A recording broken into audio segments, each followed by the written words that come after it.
presse, bonsoir. Merci pour votre patience parce que initialement, ce n'est pas aux heures habituelles que nous commençons cet exercice de redevabilité, mais nous devons tenir à ces rendez-vous du briefing hebdomadaire où nous revenons sur le grand axe de ce qu'ont été les sujets abordés au cours du dernier Conseil de ministres. Comme vous l'avez reçu dans le message, ce soir, nous allons faire un focus spécial sur la situation du franc congolais. Nous avons traîné parce que nous étions en réunion avec le président de la République lui-même qui tenait à comprendre dans les détails toute la situation et arrêter des mesures urgentes dont quelques-unes annoncées tout à l'heure par mon collègue de finances. L'une de ces mesures d'ailleurs, c'est d'interdire tout paiement du Trésor public à partir du compte de la Banque centrale et donc toute l'administration, tous les ministères seront désormais payés par voie bancaire et d'autres mesures phares qui suivront. Le Conseil de ministres de vendredi dernier, c'était le premier depuis le décès de la mort de notre collègue Chérubin Okende dans des conditions difficiles. Le Conseil de ministres avait d'ailleurs commencé par une minute de silence qui a été observée à la demande du président de la République. Et dans sa suite, le président de la République, vous l'avez suivi, s'est engagé à suivre personnellement pour que la justice fasse son travail. C'est dans cet ordre qu'il avait fait le point au Conseil de son échange avec le Premier ministre belge à propos notamment de la mort de l'honorable Okende. Et la ministre de la Justice avait déjà saisi les autorités belges juste après le Conseil pour que des experts puissent s'associer au travail qui s'est fait dans cet ordre-là, des enquêtes qui sont donc conduites au niveau du parquet de Kinshasa qui travaille en étroite collaboration avec l'auditorat militaire. Immédiatement après le Conseil de ministres, donc le Premier ministre chef du gouvernement et plusieurs membres du gouvernement se sont rendus au lieu du deuil pour être au chevet de la défunte épouse. Et donc nous continuons de suivre toutes les péripéties, notamment le travail qui s'est fait. Et d'ailleurs, dans le jour qui viennent, le parquet pourra à nouveau communiquer sur les détails de l'enquête. Pour le reste, nous voyons beaucoup de réactions, parfois de comparaisons. On aura peut-être l'occasion de revenir sur l'un ou l'autre point, mais nous considérons que la meilleure manière d'honorer la mémoire de notre collègue d'il y a quelques mois et de notre collègue député, c'est de trouver, où qu'il se trouve, le commanditaire de cet acte ignoble qui a choqué toute la conscience nationale. Au-delà de cette question, évidemment, nous avons parlé des 9e Jeux de la francophonie. Vous avez suivi qu'aujourd'hui, le président de la République lui-même a présidé une réunion de sécurité avec les différents responsables des services de sécurité pour s'assurer qu'une prise en charge générale s'efface pour les athlètes, les délégations qui arrivent, pour que ces Jeux puissent être véritablement un rendez-vous, nous démontrant à la face du monde les changements de narratif en cours en République démocratique du Congo. Mon collègue de finances à ma droite avait eu l'occasion aussi de présenter la stratégie du gouvernement pour obtenir une inclusion financière. Voilà ce que je peux dire en liminaire de cet échange. Je voudrais donc passer la parole à mon collègue de finances pour qu'il puisse vous brosser les mesures phares qui venaient d'être prises au terme de la réunion tout à l'heure. Il va vous en expliquer les motivations et ensuite, il pourra peut-être glisser un mot sur la stratégie de l'inclusion, mais les sujets principaux qu'il développera sera sur le franc congolais. Monsieur le ministre, je vous remercie pour votre disponibilité, en tout cas renouvelée, pour venir encore une nouvelle fois répondre aux questions des professionnels de médias et expliquer les mesures qui ont été prises, notamment pour gérer la question de la surchauffe qui a été observée depuis quelques jours sur le marché d'échange de notre monnaie nationale. Monsieur le ministre, vous avez la parole. Merci bien, chers collègues. Effectivement, c'est la deuxième fois depuis le début de cette année que nous assistons à une surchauffe sur le marché d'échange qui a une implication assez rapide, directe sur le marché des biens et services, donc sur l'inflation. Et donc, c'est dans ce contexte que le chef de l'État a tenu tout à l'heure une réunion de crise, si je peux dire, avec plusieurs responsables du gouvernement et du secteur économico-financier pour voir ensemble, faire le point sur les mesures en cours d'adoption ou adoptées. Alors, effectivement, il y a surchauffe. À un moment où le pays connaît une situation de réserve de change inédite, bien supérieure à 4 milliards de dollars, peut-être 5 milliards. Et donc, c'est une situation qui est contradictoire. La hausse des réserves de change devrait se traduire par une abondance de devises sur le marché et donc par une accalmie, disons, une stabilité sur le marché de change. On a eu des périodes où les réserves de change étaient beaucoup plus inférieures que cela et il y avait en même temps une certaine stabilité. Alors, qu'est-ce qui se passe? Et il faut réagir. Ce qui se passe, c'est qu'en même temps que les réserves de change se sont accrues, grâce aux résultats de l'économie, mais aussi en partie grâce aux apports du programme avec le FMI, notamment les décaissements d'appui à la balance des paiements, en même temps qu'on a eu cette évolution positive, on a eu cette année une forme de raréfaction des devises sur le marché de change, constatée un petit peu en janvier-février et puis tout récemment au début du mois de juillet. Cette rareté de devises peut avoir plusieurs sources. D'abord, c'est la hausse de la demande de devises. La hausse de la demande de devises qui peut être expliquée par plusieurs phénomènes. Le premier des phénomènes, c'est la tendance économique. Nous avons beaucoup d'investissements en cours. Et qui dit investissement dit importation. Qui dit importation dit besoin de devises. La deuxième, ça peut être lié à l'accroissement des liquidités en francs congolais. Et l'accroissement des liquidités en francs congolais doit être expliqué par l'un ou l'autre mécanisme. Ici, on a une situation où, lorsque l'on fait des paiements en francs congolais, eh bien, la tendance est de reporter, de se traduire par une demande supplémentaire sur le marché des changes. Et donc, nous devons trouver rapidement, dans le cadre de la stabilisation, des mesures pour rééquilibrer tout cela. La bonne nouvelle d'abord, c'est que les finances publiques de notre pays ne sont pas en situation de dérapage. Nos dépenses publiques sont couvertes par les recettes publiques qui, malheureusement, ne sont pas aussi importantes que prévues, mais elles restent importantes. Au-delà des recettes propres, il y a bien entendu les obligations du Trésor, les bons du Trésor, ce qui s'appelle un financement sain, et aussi les appuis budgétaires qui, cette année, sont sensiblement importants. Donc, toutes les dépenses effectuées par le Trésor ont une couverture saine, une couverture qui n'est pas supposée être inflationniste. Il n'y a pas de planche à billets et il n'y en aura pas. Nous travaillons avec les ressources que nous mobilisons, soit à l'intérieur du pays, soit à l'extérieur. Et donc, ça, c'est déjà un point positif. Mais étant donné que le taux a tendance à déraper, nous essayons d'observer ce qui se passe sur les différents marchés. Le marché interbancaire de change et puis le marché parallèle. Sur le marché interbancaire, on constate qu'il y a une forme de raréfaction des devises alors que les recettes d'exportation, elles, ont plutôt augmenté. Vous savez, l'année dernière, on a produit 2,5 millions de tonnes de cuivre contre 1,8 million, 1,9 million l'année précédente. Donc tout ça devait se traduire par une augmentation sensible des dépôts bancaires en devises.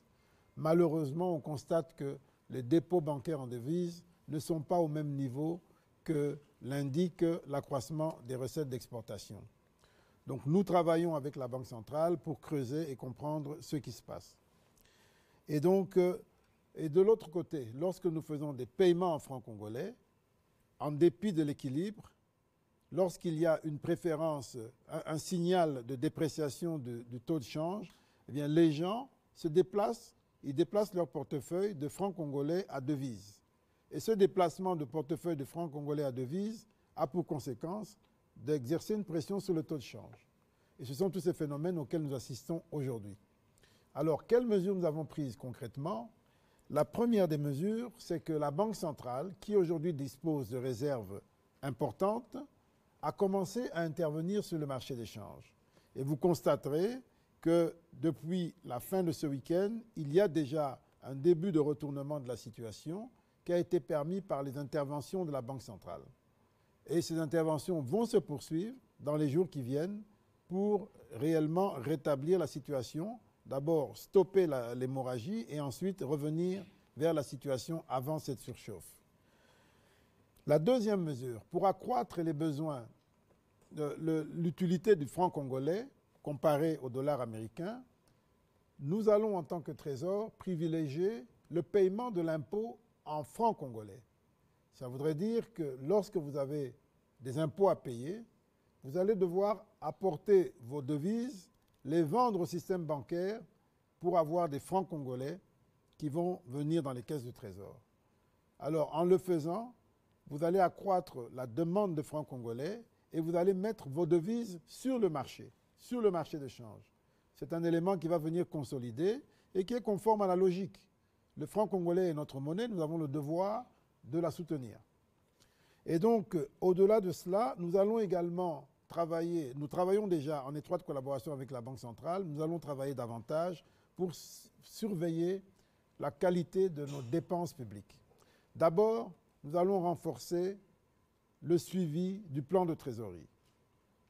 Nous avons un plan de trésorerie que nous gérons en accord, en coordination avec la Banque centrale. Nous allons accentuer ce contrôle, cette collaboration pour avoir une plus grande visibilité sur l'offre et la demande des devises, sur l'offre et la demande des francs congolais. De manière à ce que chaque fois que le Trésor va faire des paiements à la Banque centrale, qu'on s'assure que ces paiements se fassent de manière régulée et qu'il n'y ait pas un élément qui incite les gens à aller se porter sur le marché de change. Et dans cette trésorerie, nous allons particulièrement veiller à ce que les dépenses en cash soient évitées ou limitées au strict minimum. Il y a des habitudes que nous avons acquises depuis longtemps où beaucoup de dépenses sont payées en cash au guichet de la Banque centrale. Et lorsque les gens prennent le cash, directement ils vont sur le marché de change. Et d'ailleurs, parfois, quand vous regardez aux abords de la Banque centrale, les comptables publics vont percevoir l'argent accompagné de cambistes qui récupèrent le sac et qui cherchent des devises. C'est aussi un facteur qui a une incidence sur le marché de change parce que ça crée psychologiquement un doute et ça pousse les gens à vouloir davantage se protéger en devises, même quand ce n'est pas justifié. Donc, nous avons dit, nous allons être beaucoup plus stricts à partir de demain. Nous avons déjà commencé à serrer cela, mais à partir de demain encore plus, nous allons proscrire tous les paiements qui se font au guichet de la Banque centrale. Et d'ailleurs, c'est une obligation légale parce que la Banque centrale est également soumise à la limitation de 10 000 $ ou équivalent pour les retraits en espèces. Donc nous allons renforcer l'application de ces dispositions pour réduire les sorties d'espèces et puis éviter que ces espèces se retrouvent sur le marché d'échange parallèle. Voilà les mesures que nous avons prises et que nous avons renforcées ce soir et qui vont s'accélérer à partir de demain. Et ces mesures sont de nature à réduire la demande de devises et accentuer la demande de francs congolais. S'agissant des paiements que le Trésor fait globalement, nous allons toujours réguler la partie qui est payée en devises, la partie qui est payée en francs congolais sur le marché intérieur, de manière à éviter des déséquilibres trop rapides ou trop prononcés. Parce que nous savons que nous restons une économie dollarisée, donc nous allons continuer d'utiliser les deux monnaies, mais en veillant à éviter toute forme de déséquilibre en faveur ou en défaveur d'une des deux monnaies. Voilà les mesures que nous avons prises sur le plan budgétaire. Sur le plan de la politique monétaire, nous allons également, et ça c'est plutôt la responsabilité de la Banque centrale, la réunion de tout à l'heure a fait des recommandations que la Banque centrale va appliquer en toute indépendance. D'abord, réguler les flux en francs congolais à travers le taux directeur de la Banque centrale. Elle va opérer des réformes de ce point de vue dans le respect de son indépendance. Elle va davantage utiliser les bons banques centrales comme instrument pour réguler la liquidité en francs congolais. Et elle va également opérer des changements sur sa politique de réserve pour assurer une meilleure régulation des flux monétaires en francs congolais. Tous ces éléments de politique monétaire, de politique de change et de politique budgétaire, en coordination avec la Banque centrale et le ministère du Budget, vont avoir comme impact de stopper l'hémorragie et d'inverser la situation du marché de change. Mais par-dessus tout, nous, Congolais, devons davantage apprendre à faire confiance en notre monnaie. Nous devons avoir le courage d'épargner en francs congolais, d'ouvrir des comptes à terme en francs congolais, parce qu'ils sont bien rémunérés et souvent d'ailleurs, en termes réels, la rémunération des dépôts à terme en francs congolais est supérieure à la rémunération des dépôts à terme en dollars. Mais il faut changer la mentalité et la culture par rapport à l'utilisation de notre propre monnaie. Il y a d'autres mesures plus structurelles qui vont accompagner ces mesures. Elles viendront progressivement. Elles porteront sur le système de paiement d'une manière générale. C'est un système de paiement aujourd'hui qui est lourd. Il faut qu'il facilite les opérations en monnaie locale. Elles porteront également sur l'économie réelle, c'est-à-dire produire au Congo des produits congolais et les produire en francs congolais. Ça, c'est des mesures de plus long terme, mais ça fait partie du package des préoccupations. Nous sommes ce soir dans l'urgence, la stabilisation, et cela va être consolidé par des mesures plus structurelles. Voilà ce qui a été décidé ce soir. Donc, à partir de demain, les banques qui ont participé à cette réunion à travers l'ACB, les banques seront amenées à davantage jouer le jeu pour assurer plus de transparence dans les opérations qu'elles font et également pour assurer plus de respect de la réglementation en ce qui concerne les rapatriements des devises et l'utilisation de ces devises rapatriées conformément à la loi afin d'éviter la fuite des capitaux. Voilà en résumé ce qui a été dit et certainement que nous aurons l'occasion de revenir vers vous dans les prochaines semaines pour apprécier ensemble l'évolution de ces mesures et de la situation conjoncturelle. Je vous remercie. Peut-être qu'avant qu'on ne prenne la série de questions, peut-être que vous pouvez dire un mot sur la stratégie de l'inclusion financière que vous avez proposée en Conseil de ministres vendredi dernier. Oui, la stratégie de l'inclusion financière est une réponse structurelle, réponse de long terme. L'objectif de l'inclusion financière, comme son mot le dit, c'est de faire en sorte que davantage de Congolais aient accès aux services bancaires. Quelques constats. Au Congo, sur 100 millions d'habitants, il n'y a que 7 millions d'habitants environ qui ont un compte bancaire, un ou plusieurs comptes bancaires, et au total, on compte environ 21 ou 23 millions de comptes bancaires. Parce que les 7% de Congolais qui ont un compte bancaire en ont généralement 2 ou 3 ou 4 ou plusieurs, mais c'est un nombre réduit de gens qui ont un compte bancaire. Et donc, ça ne favorise pas l'inclusion, alors que dans d'autres pays, ils ont déjà dépassé 50% de la population qui ont accès à un compte bancaire. Alors la stratégie vise à mettre en place des mécanismes pour que davantage de gens utilisent les banques. Et donc, il faut plus de guichets bancaires, que ce soit des guichets classiques ou des nouveaux guichets modernes, c'est-à-dire le mobile money et autres, mais il faut que davantage de gens aient accès aux services financiers modernes et structurés. Et en même temps, pour que les gens aient accès, il faut que les services financiers modernes ne soient pas prohibitifs, comme c'est le cas aujourd'hui dans notre pays. Ça coûte excessivement cher d'avoir un compte bancaire. Si vous n'êtes pas prudent, vous pouvez mettre $100 dans un compte. Après 12 mois, vous n'avez plus rien, parce que tout est parti dans des frais divers. Et ça, c'est une forme de répression financière, et nous devons mettre fin à ça. Et la stratégie d'inclusion vise justement cela. Elle vise à créer un système plus fluide, plus accessible et plus transparent, où chaque Congolais peut accéder aux services. Cela implique également un gros effort dans la digitalisation. Vous avez vu que tout récemment, la Régie des eaux a mis en place un système de paiement des factures en ligne, avec mobile money, avec carte bancaire. C'est un progrès important. La SNEL est également sur le même pas. Bientôt, elle aura aussi son système. Eh bien, il faudra que les impôts et taxes soient davantage payés de manière digitalisée. Mais pour ça, il faut que les gens aient accès à Internet, qu'ils aient tous des smartphones, qu'ils aient tous accès à une connectivité. Ça fait partie de l'inclusion financière. Il y a d'autres éléments de l'inclusion financière, notamment les services des assurances. Nous avons, lorsque j'ai pris mes fonctions, on était à peine à 120, 140 millions de dollars de primes d'assurance payées dans ce pays. Aujourd'hui, on a plus que doublé parce qu'on vient de dépasser les 300 millions, mais ça reste toujours moins de 0,5% du PIB, alors que la moyenne africaine se rapproche de 3% du PIB.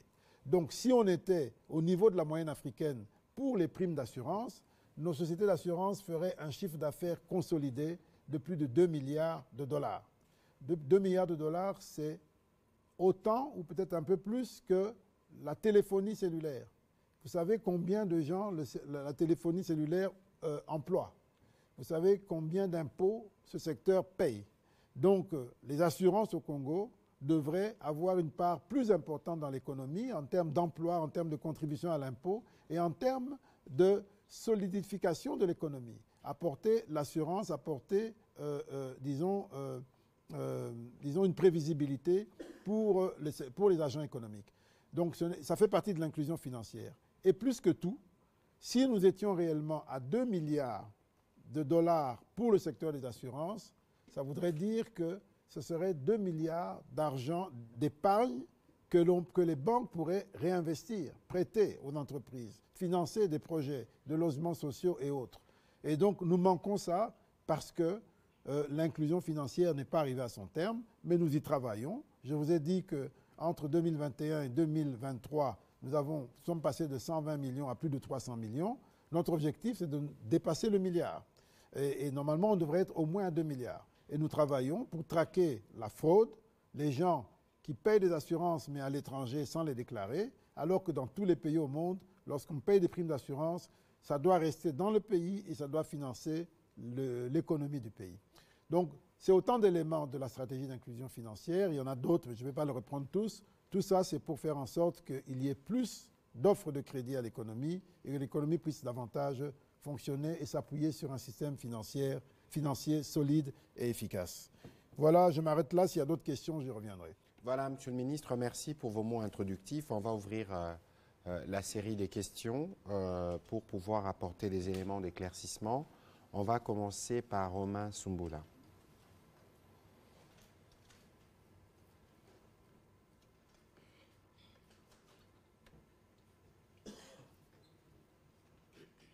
Monsieur le ministre, bonsoir. Bonsoir.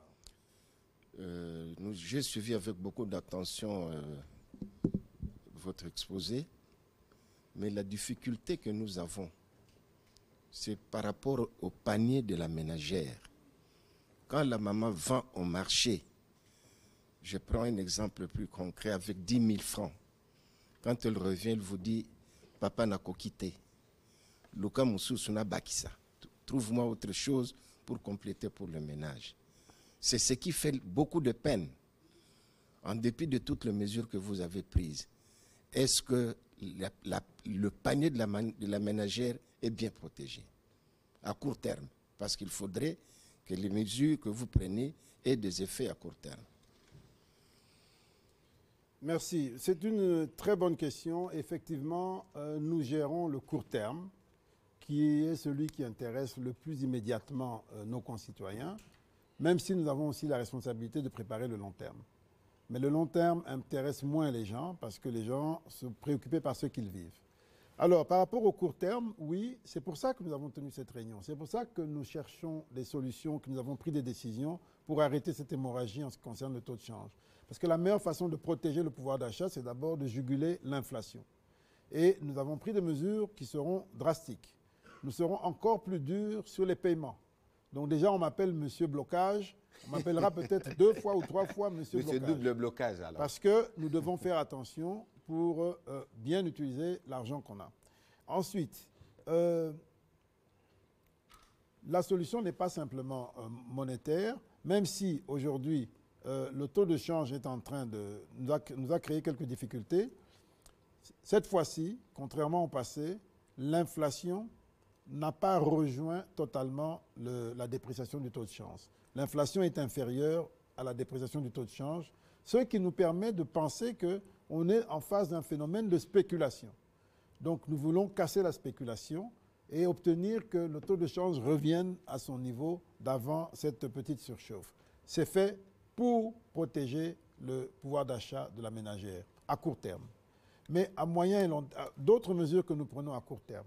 Nous avons préparé un décret qui surtout qu'on s'approche maintenant des fêtes de fin d'année, pour les principaux produits de grande consommation. Il y en a 6 au total. Nous allons instaurer un droit unique à l'entrée, que vont se partager tous les services qui ont l'habitude de faire en sorte que les prix ne font qu'augmenter. Et ce texte est déjà prêt. Il doit en principe passer demain à l'ECOFIN et nous espérons vendredi prochain au Conseil des ministres. Ce texte va permettre d'apporter plus de transparence, d'abord dans nos rapports avec la douane, parce qu'au moment où nous parlons, les déclarations sont fausses, les gens fraudent sur la valeur. Et ensuite, ça va sécuriser tout le monde parce qu'on aura un seul droit, un droit unique que l'on paye.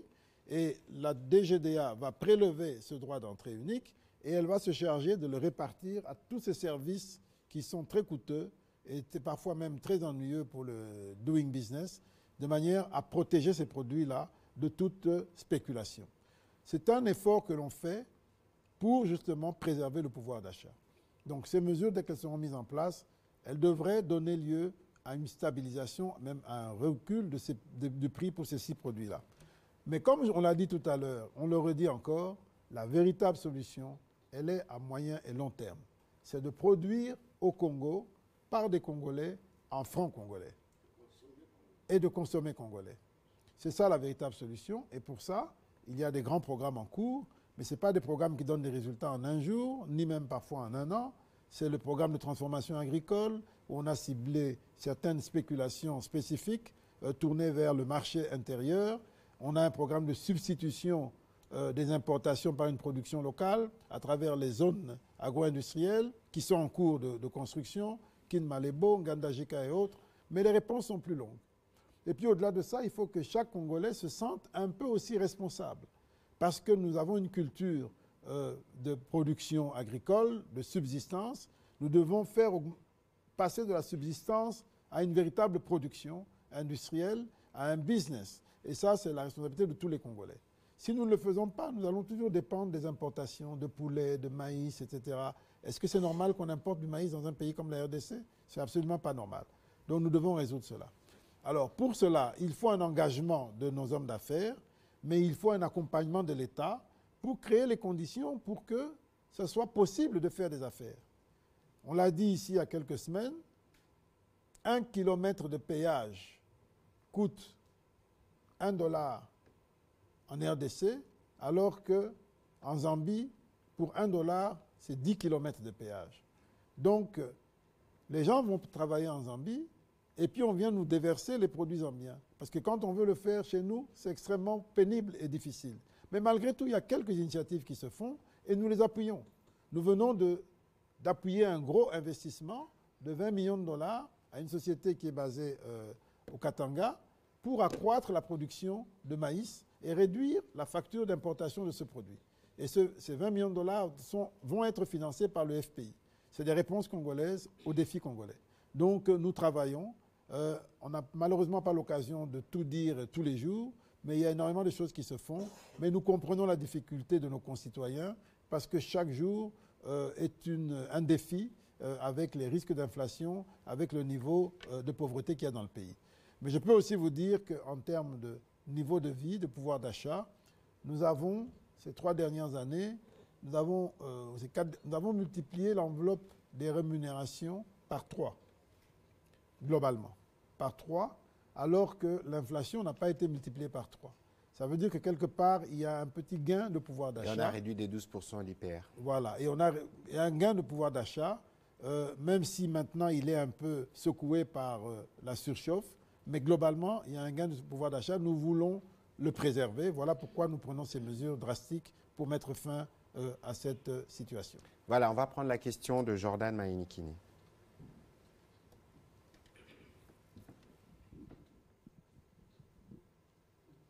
Voilà, merci pour la parole. Des questions au ministre des Finances, M. Nicolas Kazadi.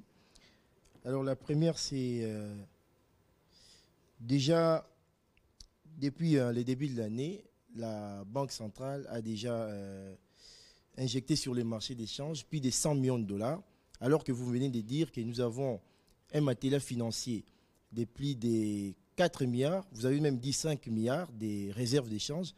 Alors la question que je me pose, pourquoi on n'injecte pas ces devises sur terrain pour que ça soit utilisé?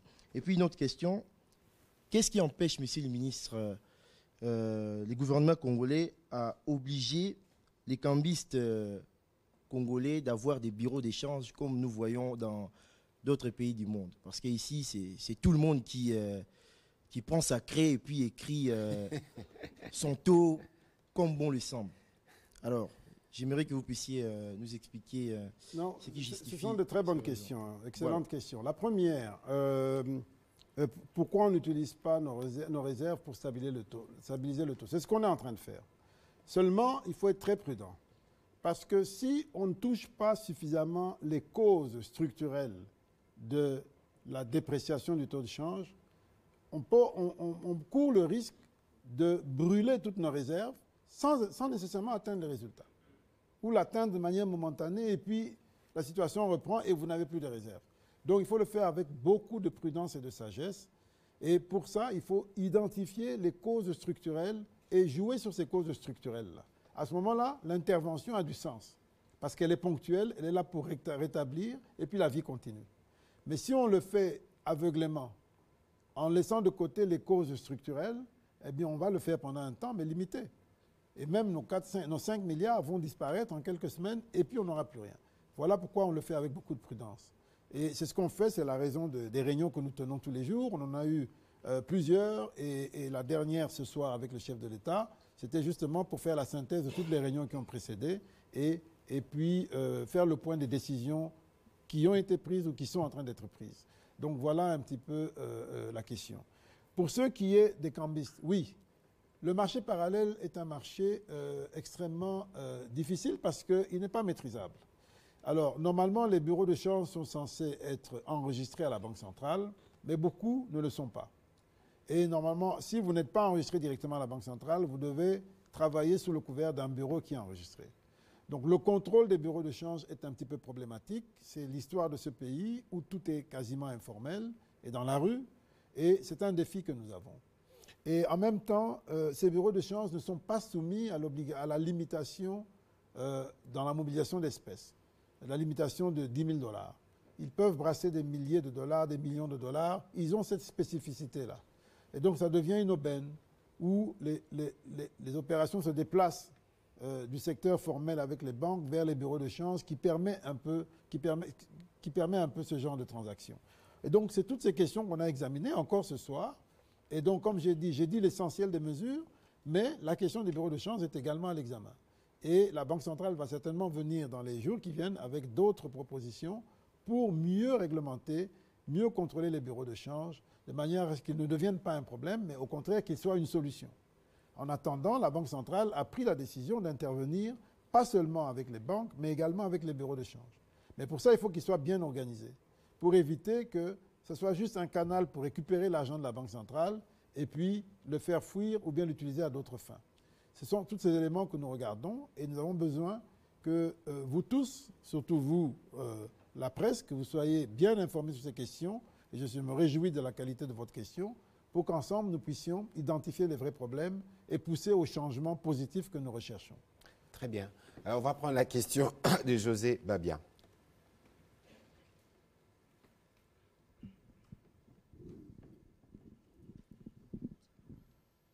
Merci pour la parole.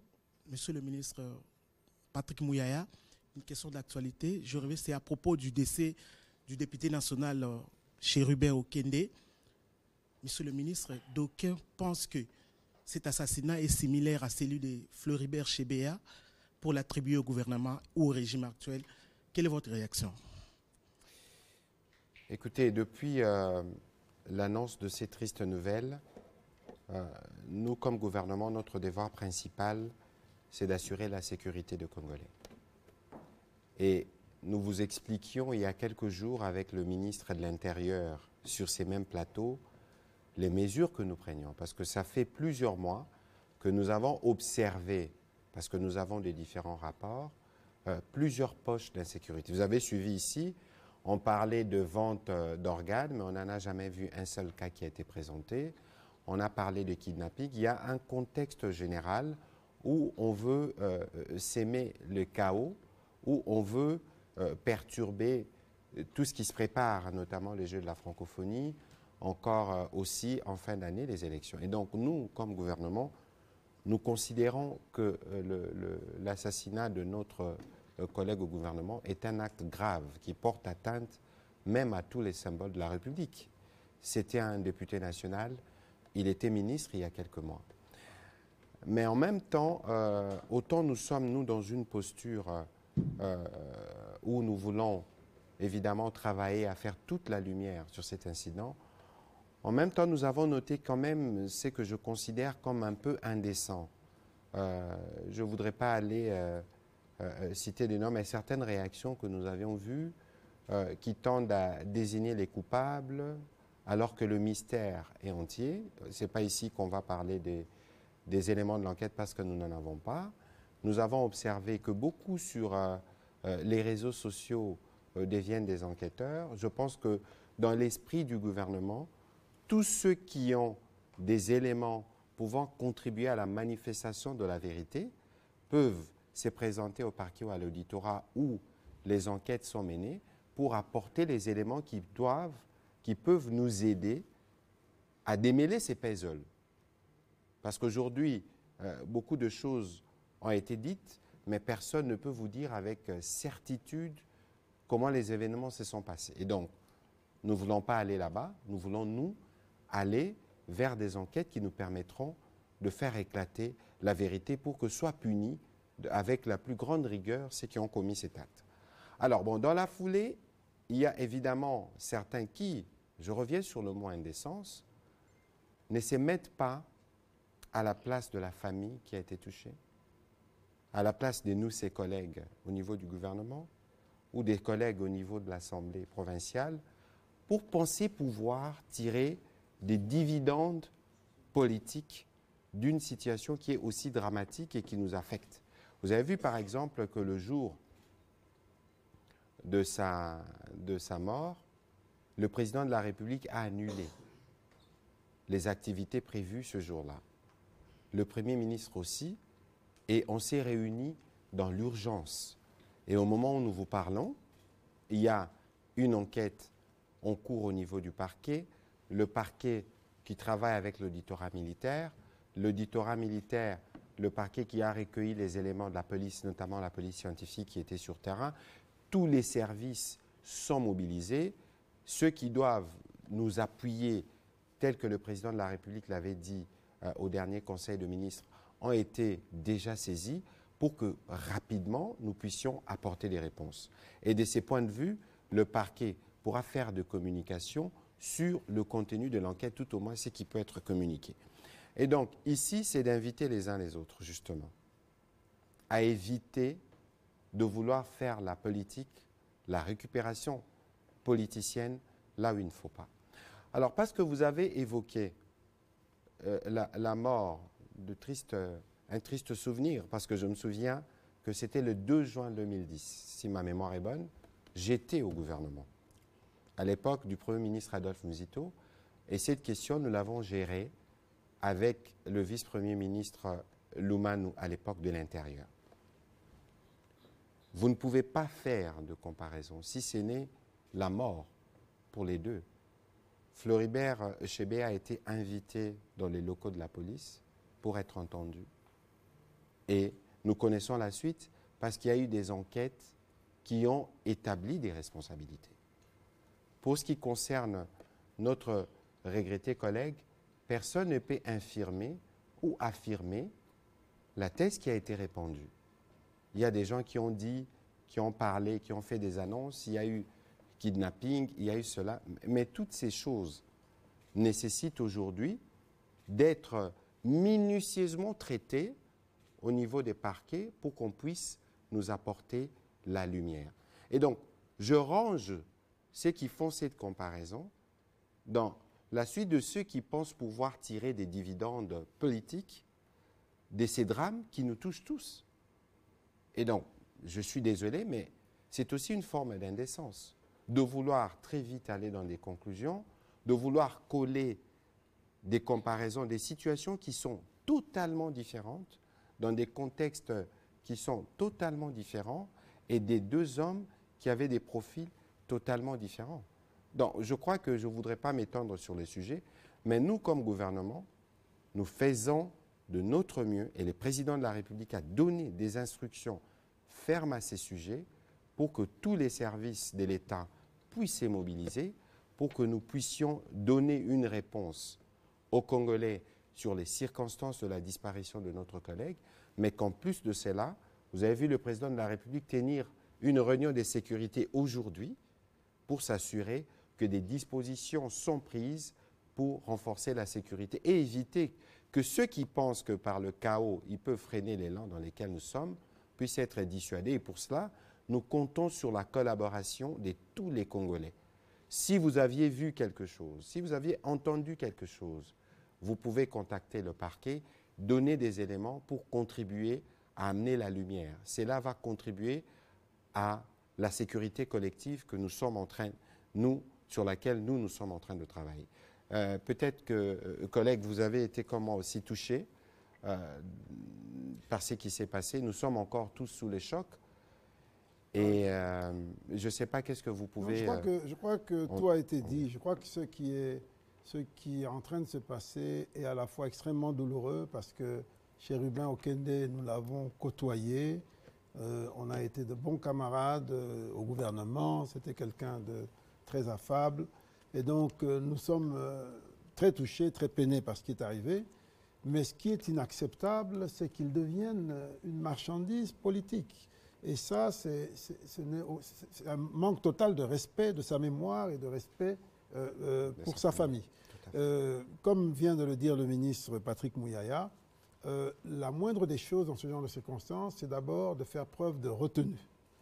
De retenue, c'est un temps de recueillement, un temps de deuil, et ce n'est pas de se lancer dans des accusations farfelues et politiciennes qui d'ailleurs souvent essayent de cacher les véritables responsabilités. Vous savez, dans nos familles, parfois celui qui pleure le plus, quand on va gratter Yendendoki, tout ça, mais Yentazarol et la Mingi, c'est des choses qu'on connaît, mais bon, bref, je n'entre pas là-dedans.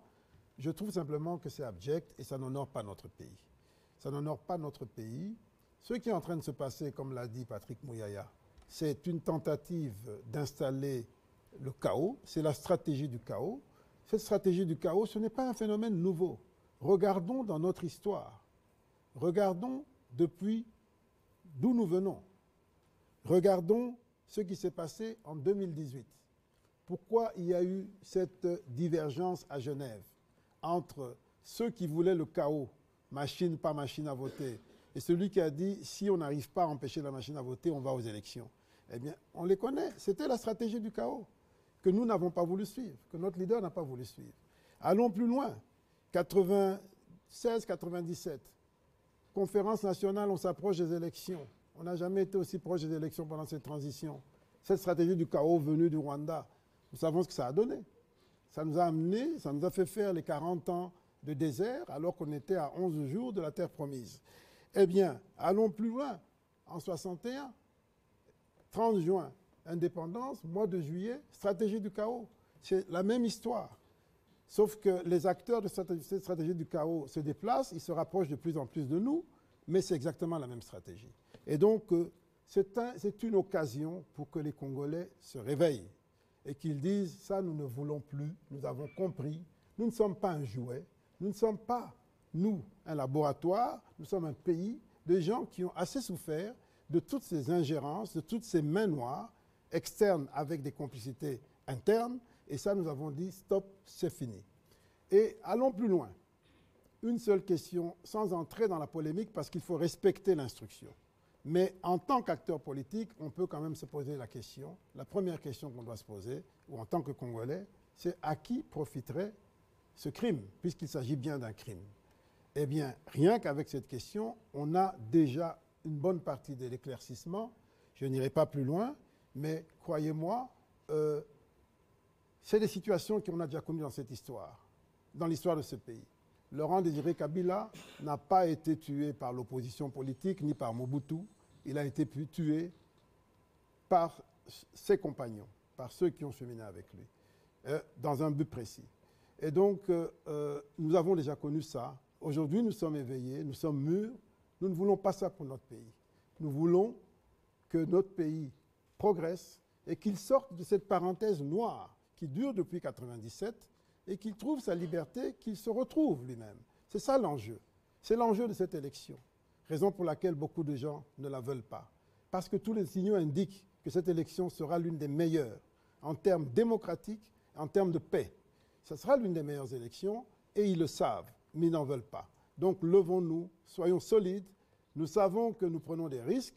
Nous savons qu'il n'est pas exclu que dans cette stratégie de chaos, on cherche à cibler d'autres personnes, peut-être dans des camps adverses, pour semer le désordre et opposer les Congolais. Mais nous disons non. Nous ne voulons pas entrer dans ce jeu. Nous gardons notre pays. Nous n'avons que ce pays et nous y tenons. Voilà ce qu'il faut retenir. Voilà, merci Monsieur le ministre de Finances pour cet appel patriotique. On va prendre les 3 dernières questions. Madame Rachel Kitita.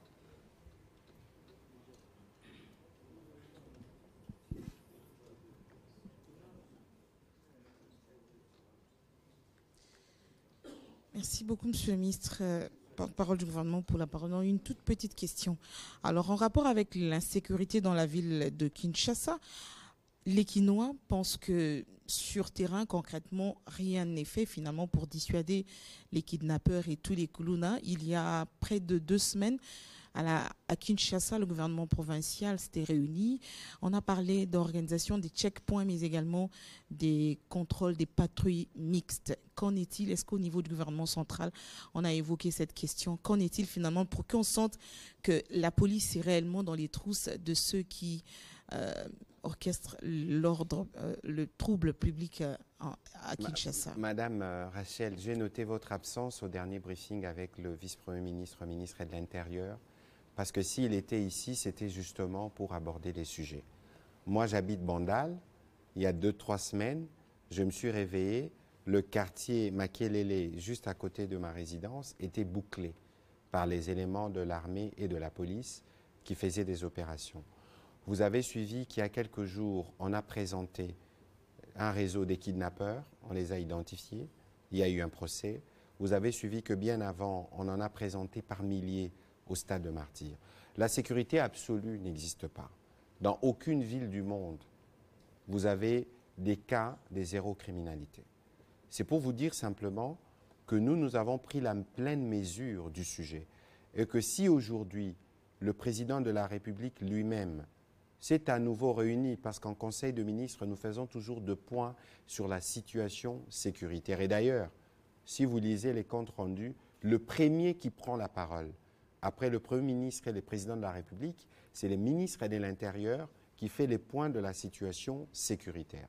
Et donc ici, comme mon collègue le disait tout à l'heure, il y a des tentatives malveillantes. Je vous donne un exemple. Qui n'a pas vu cette image circuler où on disait de Kinshasa que Kinshasa était invivable? Qui n'a pas vu, vous avez suivi sur ces plateaux le docteur Olen expliquer ce qu'il faut avoir comme appareillage pour arriver à mettre en place un système de trafic d'organes. Et donc, il y a aussi une volonté qui est doublée par les réseaux sociaux. Nous savons parfois d'où ça vient, et la manière dont ils opèrent, mais qui trouvent un relais dans la communauté locale pour faire passer ces climats de psychose ou d'insécurité. Et donc, nous, comme gouvernement, nous travaillerons tous les jours, sans relâche, pour que la sécurité de tout le monde puisse être assurée. Des mesures ont été prises. On a parlé des checkpoints, on a parlé des bouclages, etc. C'est des mesures qui sont en cours et la police, qui, à sa manière, communique aussi, pourra communiquer dans les détails ce qui a été convenu à ces propos. On va prendre la question de Paul Matendo.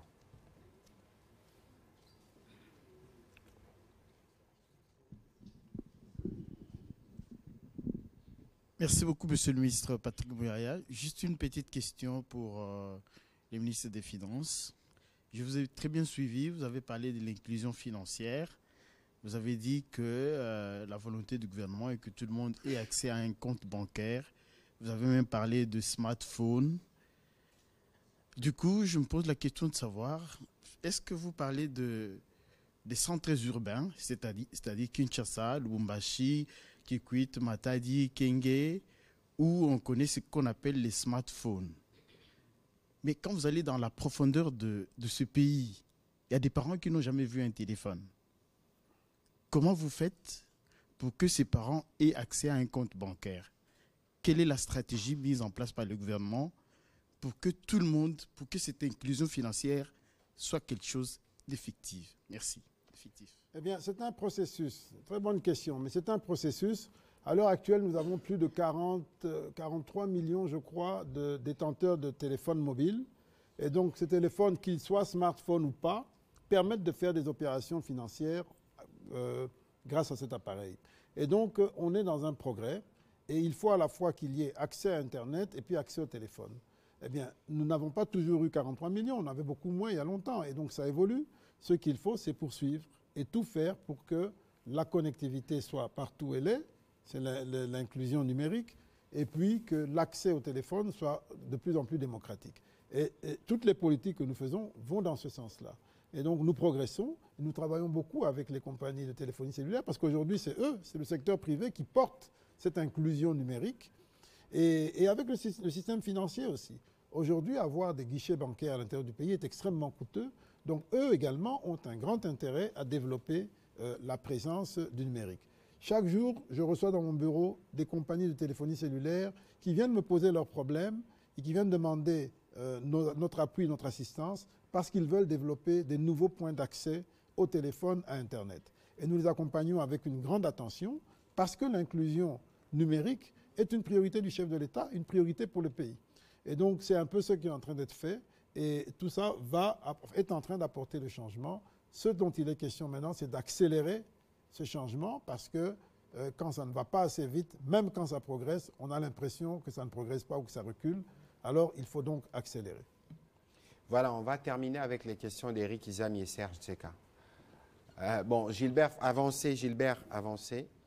Comme ça, vous allez poser votre question. Merci. Merci pour la parole, Monsieur le ministre. On les prend en série, s'il vous plaît.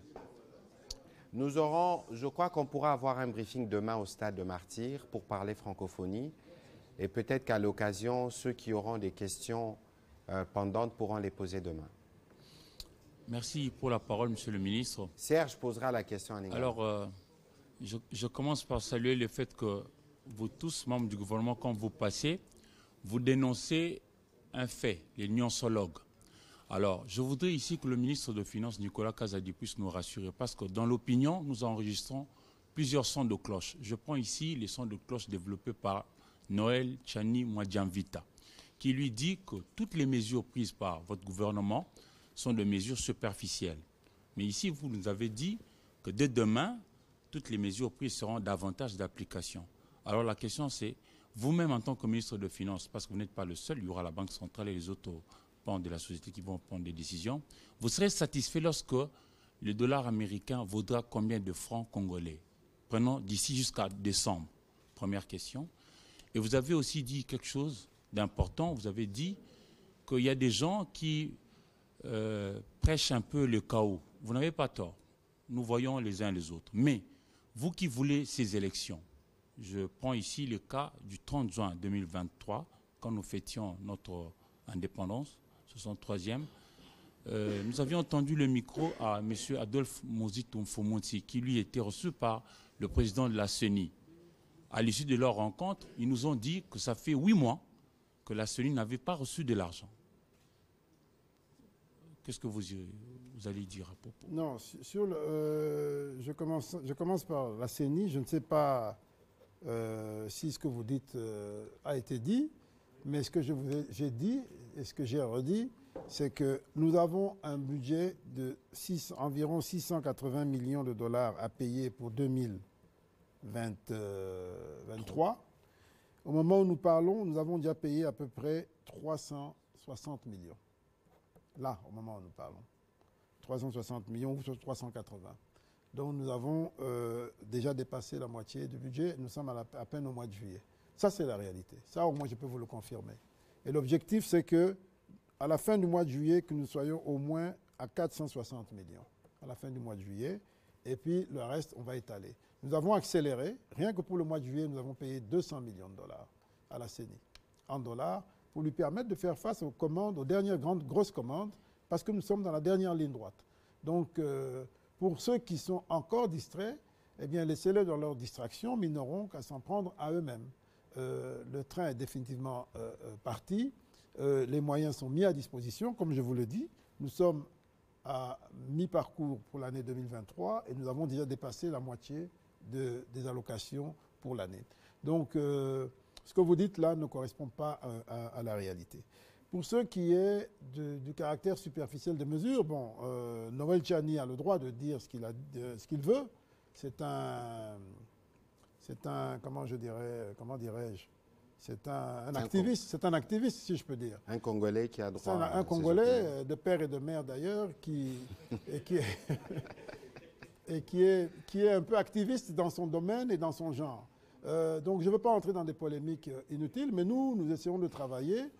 S'il a une expertise à apporter, il est le bienvenu pour qu'on discute sereinement, mais pas pour faire la polémique politicienne à la congolaise. Non, c'est pour apporter des solutions au pays. Il a le droit d'apporter sa voix au chapitre. Voilà, c'est tout ce que je peux dire. Maintenant, les mesures que nous avons prises, il y a des mesures d'urgence, parfois même d'extrême urgence, il y a des mesures de moyen et long terme. Toutes ces mesures, nous savons ce que nous devons faire. Et nous sommes en train de faire ce que nous pouvons faire les unes après les autres. Mais ce n'est pas une personne qui va tout résoudre, c'est un système, il faut entraîner tout le monde, que chacun joue sa partition, que le discours, la vision et l'approche soient les plus clairs possibles pour que chacun comprenne ce qu'on attend de lui. Et puis, lorsqu'on prend des mesures, on se retrouve après une étape pour vérifier est-ce que ça avance bien. S'il y a des choses à corriger, on les corrige. On ne fait pas de la politique économique dans l'orgueil, en pensant qu'on sait tout et qu'on a toujours raison. La politique économique, elle est expérimentale. On pose une théorie, on pose un principe, on regarde l'expérience d'autres pays et puis on prend des décisions, et puis on prend le temps de mesurer l'impact des décisions qu'on a prises et quand il y a des corrections à faire, on les apporte sans se gêner. Donc c'est ça un peu l'action que nous menons. Voilà, il n'y a pas de honte à ça. Voilà, Gilbert. Merci, Excellence. J'ai une petite question pour le porte-parole du gouvernement. Excellence, de massacres en cours dans le territoire occupé par des terroristes du M23, où en sommes-nous avec les livres blancs et quel impact sur terrain? Bon, écoutez, on a suivi hier le communiqué de l'armée qui dénonçait les massacres à Bukambo, commis par... Excusez-moi, Patrick, je vous en prie. Un point que notre frère a posé, je n'ai pas répondu. Quel est l'objectif à fin décembre? Alors, ce que je peux dire, nous allons revenir régulièrement pour parler des évolutions. Mais pour ce qui est de l'objectif du taux de change, au moment où nous parlons, la Banque centrale a mis des devises sur le marché qu'elle cède à 2300. Et donc, c'est implicitement un objectif à court terme. Mais après, on peut encore continuer de descendre selon le cas. Donc, voilà un petit peu la situation. Mais à très court terme, voilà le prix de vente du dollar américain mis à disposition du marché par la Banque centrale dans l'esprit de stabiliser et de faire reculer le taux. Voilà. Oui, je disais donc, nous continuons de suivre de près la situation dans l'Est de la RDC. Et vous savez que le vice-premier ministre de la Défense y a séjourné il y a quelques jours, notamment pour superviser les travaux sur le site de précantonnement de Rumangabo, où presque tous les dispositifs ont été mis en place. Il restait un travail de voirie sur 3 ou 5 kilomètres pour en faciliter l'accès. Hier, vous avez lu, comme moi, le communiqué de l'armée. Et d'ailleurs, j'en discutais ce matin avec le général Ekenge sur le massacre qu'il y a eu dans le territoire de Rutshuru. Nous connaissons les méthodes du M23, des terroristes du M23 et de leurs supplétifs rwandais. Mais nous savons que nous sommes engagés dans un processus qui va donner du résultat. Le processus diplomatique prend du temps, mais nous faisons des pas. Et parallèlement à cela, et ça il ne faut pas qu'on l'oublie, que nous assurons en même temps la montée en puissance de nos forces armées. Peut-être que dans une autre occasion, nous pourrons en parler davantage, parce que nous savons que de l'autre côté, il y a des velléités.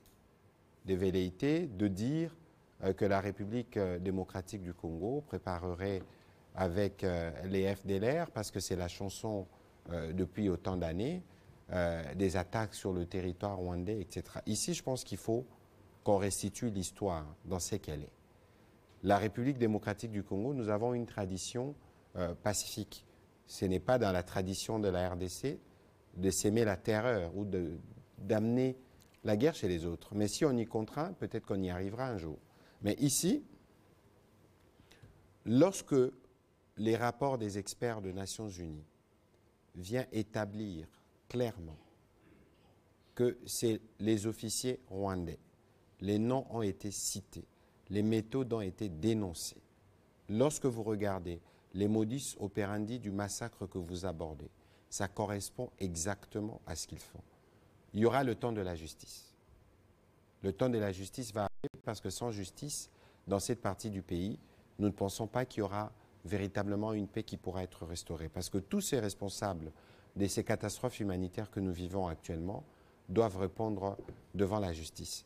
Au-delà de cela, vous avez parlé du livre blanc. Évidemment, nous avons un deuxième livre blanc qui sortira bientôt, où nous évaluons, notamment avec les services du ministre des Finances, les manques à gagner et les pertes qu'occasionne cette guerre, qui est finalement une guerre économique.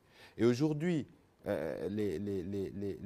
ceux qui sont derrière cette guerre sont un peu dans les désespoirs, pour ne pas dire le grand désespoir. Parce que parallèlement aux efforts que nous faisons, je vous parle du front médiatique, je vous parle du front diplomatique, je vous parle du front militaire, mon collègue peut vous parler du front économique. J'ai vu qu'aujourd'hui, il y a un prince émirati qui est arrivé pour signer des accords, notamment avec la Sakima, mais parce que, par exemple, le processus à travers Primera, qui a été mis en place, va permettre d'assurer la traçabilité de nos minerais qui sont les véritables causes de la guerre. Et donc, nous allons continuer à travailler dans les cadres du processus diplomatique. Nous allons continuer à travailler pour le renforcement de notre armée et nous allons toujours garder notre détermination à tout prix à défendre l'intégrité de notre territoire. Alors, on va prendre la dernière question avec Serge Nseka. Merci, Ndeko ministre des Finances. Mokonza Mboka, Tata Mokonza Ekolo, tant aux qui beaucoup de slogans et qui le peuple d'abord. Les lots face à dévaluation, il y a franc congolais, bateau, bazokanisa que même effort Boussali Ponako Bakisami, salaire, mieux se a dilué parce qu'ils ont représenté l'issue et l'oroté, sans compter que sur le marché de Kwatuna Kiawa, Batoa Kukasuko Somba Biloroté.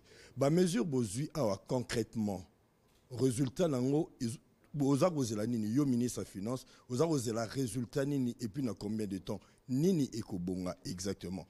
Surtout que sur total IP, 80% économie na bisoneti na Kinshasa, ils en informels, mesure Moroté Ponako, encadré, système monétaire, ça c'est bien que beaucoup côté à inclusivité bancaire. Mais jusque quand vous allez jouer à la police, Ponako Lukako, encadré, Babilo Kouana, très important, population est à là. Et puis, Ami Balé, Batoualobi, Netika blocage de continuer parce que malgré la promesse au Sali, na ba structure mususu pour na ba fonctionnement na bango, ba frère ba réfugiés na Kwamutu, ozo libérer karaté. Qu'est-ce qui se passe ndeko ministre? Mais d'abord, il y a un peu problème. Pour tous futa mise à disposition de fonds, soi-disant pour na futa sinistré à gauche à droite. Mais tu dois constater que parfois mbongo wana nandenge bimaki na basak nango, ils vont se retrouver dans le bureau d'échange. Donc, on dit qu'il faut tout l'andelango bien. Il y a un tolobi que sikoyo, même mbongo va sinistrer, il va dans la banque. Dans la banque, il va débrouiller, il va faire un chèque, il va encaisser chèque. Mais il y a moyen. Puisque le salaire est foutu à ma paix. Donc, il y a moyen, mais ceux qui te savent, c'est au boulot. Au moins, parfois, la moitié est dans le marché d'échange, la moitié est dans le c'est qu'il fallait qu'il donc, nous sommes dans un ordre, justement pour calmer la situation. Il y a dollars, dengue et zomata. Alors, au lobby, je belé. Na makamso ezali que il y a siko, il y a lelo, na mso ezali que il moins temps pour ebonga. Il y a dans le baki que tout ça la mesure moko structurelle, net inclusion financière, tout ça net makamso belé. Dans la mesure conjoncturelle. Surtout, si nous avons la clarté. Nous avons un souci à calmer le taux de change. Nous avons un lobby. Il y a une banque centrale et Tchembongo pour Ekita et Zonga. Ce qui est Zongi, moi qui m'y ai causé là. Si vous avez un lobby que la mesure, tout ça qui est libre, le salaire, impact nango et Koufi. Et Koufi n'a noté. Et diminué à solo. Mais Koufi n'a noté. L'année passée, en moyenne, tomatisaki basalaire ya 45% en moyenne. Mais awa, taux de change emati 20%. Anoyo. Et nani taux d'inflation nan to comme na 20%, to na 13%. Donc toujours rolandelango bien, mais c'est vrai que ça souci. Pour mbongo ya ko bakisa sous basalaire, ezalité, so to sali yango to baby signo so na inflation et ko matassu makasi. Donc toujours obligé to zongi sa taux de change. To na solution soute. Faut que taux de change zonga pour ko matisa salaire lelo yo, eza moi passi. To ya ko baby sa sunyoso. Yango to lingi to ça tout pour ezonga. Mais pour ezonga bien, il faut d'abord mututo à comprendre autre ça là. Et puis mututo dans un souci que après ça mbongo na biso moko valeur. Ce que les autres to pesa mona batumoko o baza na conscience te. Bake ko baby sango puis ba moneli yango pasité. Bake ko baby sango on a marché d'échange. Ba baby c'est limboka mobimba. To ko ndima ngote. Yango les photos dans la kenge, to dans la moi sérieux. Na bino peso bomoni loka mabe zo sala ba bolo bango comme ça tout le moyen to kanga ba habitude wana ya mabe. Na episo na lobi nyonso na bosani lo moko. Non, oyanoli na mituna nyonso. Merci. Monsieur le ministre, je vous remercie pour vous être prêté à cet exercice. Merci aux professionnels de médias qui sont restés tard pour... Mais là, on a lobby, puisque c'est qui moi suka. Makamoto lobby wana ya stratégie du chaos wana eza na motu ya mingi. Il faut boyeba que toza na moment moko na histoire ya mboka oazali mokonzi ya mboka auti na famille politique moko eyebi lutte politique pacifique depuis kala. Ba misusu o ba bengami opposition to nini bazala kande makasi soit na violence po bayaki na violence ba mema bitumba o to nga to bima to bunda soit na manipulation bazape makasi na manipulation biso kutu muketo yebi angote eloko eza noir ba comme si yango blanc eloko eza blanc ba comme si yango noir donc photos dans les kenge to fungola miso. Voilà. Merci beaucoup, Monsieur le ministre des Finances. Effectivement, cette interpellation vaut la peine parce que la démocratie doit être consolidée et parce qu'on ne peut pas laisser la psychose prendre place à Kinshasa. Nous avons été heureux samedi de lancer le caravane qui permet aujourd'hui de faire une campagne d'appropriation de jeux de la francophonie. J'espère que demain, nous allons confirmer le programme pour que vous puissiez vous-même, Monsieur le ministre, on ne vous a pas posé la question ce soir, peut-être qu'on vous la posera. On m'a posé la question de savoir combien coûtent les jeux. Alors, j'ai dit évidemment qu'à la fin, c'est vous qui répondrez parce que vous avez tous les chiffres et ce ne sera pas ce soir. Mais il y a... On fera un livre blanc. On fera un livre blanc. Mais il y a quelque chose d'important que tout le monde doit noter avec ces jeux.